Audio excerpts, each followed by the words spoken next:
Hello les amis, nous allons parler du verre. On va s'éclater, vous allez voir, ça va être bien sympa.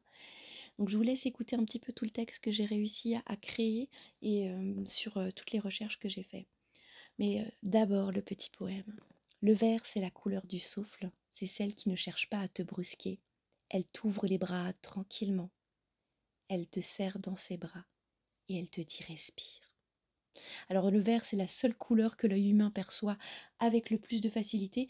Pourquoi, tu vas me demander? Parce qu'il occupe le centre du spectre lumineux entre 495 et 570 nanomètres. Alors il est ni trop chaud, ni trop froid, il est juste dans l'équilibre total. Donc les cônes de notre rétine, ces capteurs de lumière, réagissent très efficacement au vert. Pourquoi? Tu vas me demander aussi, parce que nous avons des cônes verts, des cônes rouges et des cônes bleus dans les yeux qui nous permettent de créer toutes les couleurs et toute la colorimétrie du spectre. Et donc, du coup, grâce à ça, on a la possibilité de pouvoir mieux voir le vert, évidemment le bleu et le rouge. C'est logique parce qu'ils font partie de nos cônes, mais le vert en fait partie et il est juste pile poil dans l'équilibre du spectre lumineux. Et donc, ça nous permet réellement d'avoir une visibilité sur toutes les valeurs et toutes les possibilités de vert. Alors, c'est pourquoi aussi la nature, c'est ce vert que l'on distingue d'abord. Donc peut-être est-ce que c'est la raison pour laquelle on le voit de manière instinctive assez rapidement. Et puis, on s'apaise aussi face à ce champ parce qu'il est équilibré. Et quand on regarde une forêt, on est vraiment dans une sensation très douce et très, très apaisante. Donc dans les neurosciences, j'ai trouvé aussi pas mal d'informations, mais ça va pas vous choquer, vous allez, ça coule de source, c'est juste évident. Alors il confirme que le verre provoque une baisse du rythme cardiaque, une diminution de la tension nerveuse. Donc si on veut retrouver un équilibre dans le système nerveux, ça peut être intéressant de se retrouver dans un environnement vert. En tous les cas, la nature, c'est juste logique, c'est cohérent. Donc ça donne une sensation de calme actif. Donc en fait, on n'est pas du tout dans une sensation apathique, mais plutôt dynamique, mais apaisante. Donc on va être dans une sensation de dynamisme quand on va faire quelque chose, mais très doux et calme. Donc ça va pas nous sucer notre énergie, quoi. Donc c'est une couleur qui fait pas fuir. Et en réalité, elle nous fait même rester. Et je pense que c'est la raison pour laquelle ils utilisent les tapis verts dans les salles de jeu. C'est encore une influence pour laquelle ça nous permet d'être calme et pas nerveux dans les salles de jeu. Parce que si on avait quelque chose de rouge, j'imagine que ce serait pas très agréable. Il y aurait beaucoup de pétage de plomb. Et puis le vert permet aussi de rester pour pouvoir continuer à jouer au jeu de cartes et jouer au jeu tout court, quoi, hein. Alors, je pense qu'il y a aussi d'autres raisons aussi pour lesquelles on l'utilise dans les salles de repos, pour les enfants, aussi dans les salles d'école. Et je crois que Montessori l'utilise énormément. Ça permet de continuer à utiliser le cerveau et puis en même temps d'être apaisé. Donc, je pense qu'il doit y avoir aussi un moyen d'apprendre plus facilement de cette manière-là. Dans certaines prisons, ils l'utilisent aussi, mais on va avoir l'occasion d'en parler quand on fera le verre. Ça va être rigolo, vous allez voir. Donc elle réduit l'agressivité et elle réharmonise. Logique, quoi. Alors attention, il ne faut pas confondre le verre avec l'ennui, hein. On n'est pas sur un moment apathique, comme je le disais tout à l'heure. Ce n'est pas une couleur qui affadit, elle est vivante.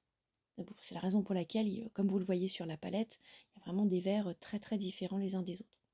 Il pulse du coup dans chaque feuille, il circule dans le sang, dans la veine de la nature. La chlorophylle, on l'appelle ça, hein. Elle est synthétisée, elle est synthétisée par l'oxygène. Et donc, si on n'a pas ce verre dans l'environnement, bah, évidemment, il n'y a pas d'oxygène, hein. Et on n'existerait pas, j'ai envie de vous dire. Donc le vert, c'est la mémoire de la nature, évidemment, comme c'est le sang de la nature, la chlorophylle. Et puis c'est la raison pour laquelle on utilise aussi la chlorella et la spiruline pour pouvoir nous aider dans nos défenses immunitaires et dans l'énergie qu'elle peut nous aider à produire pour pouvoir gérer notre journée quand on est un peu fatigué.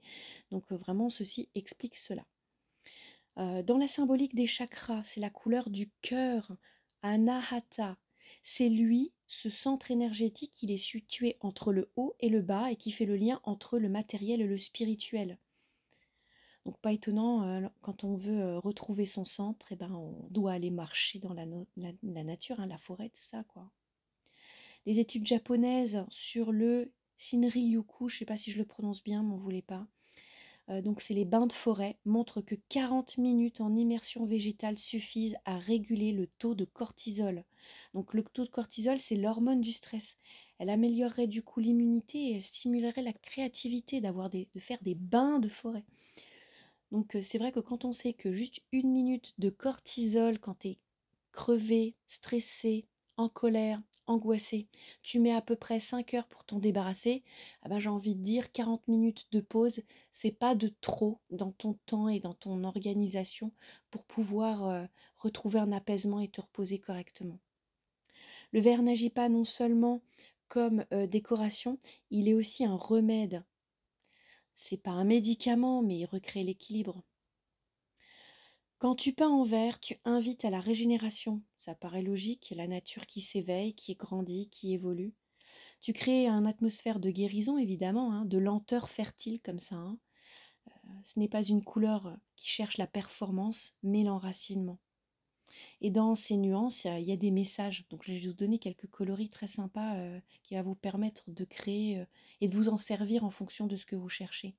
Donc le vert émeraude, il parle de la vitalité, de jeunesse, de promesse, mais on n'est toujours pas dans quelque chose de violent. Le vert olive, il raconte la sagesse, la patience, l'expérience, évidemment une fois que le fruit il est bien mûr. Le vert acide, il agite, il provoque, il innove. On le voit souvent dans les petites entreprises, comme dans les logos des nouvelles entreprises, et toutes les entreprises innovantes, toutes récentes. Le vert de gris, il évoque la nostalgie, les traces du passé, vintage, le bronze qui vieillit avec grâce en fait, hein. Donc on est sur quelque chose qui est plutôt quelque chose d'assez vintage. Le verre n'est pas figé, hein, il est un processus, donc on parle vraiment de régénération, de lenteur fertile, quelque chose qui est doux et calme, mais qui évolue quand même, et qui va vraiment grandir. Et quand tu mélanges et quand tu superposes tous tes verres, tu n'es pas juste en train de colorer finalement avec des verres, tu crées une forêt émotionnelle, j'adore ce mot en fait, dans laquelle celui qui regarde peut se perdre ou se retrouver à l'intérieur, l'intériorité quoi. Il y a quelque chose de profondément humain dans cette couleur. Elle n'évèle, elle n'élève pardon, pas vers le ciel, comme le bleu. Elle ne nous embrasse pas, comme le rouge, mais elle nous ramène à l'intérieur, au moment présent, juste à l'instant, dans le souffle. Je trouve que c'est quelque chose qui est réellement vivant en termes de couleurs, et c'est vraiment un coloris qu'on devrait avoir de manière naturelle chez soi. Peut-être que c'est là finalement que tout commence. Voilà, on a terminé pour cette couleur. J'espère que vous en aurez appris davantage. Et on se retrouve pour un nouveau coloris semaine prochaine. À bientôt.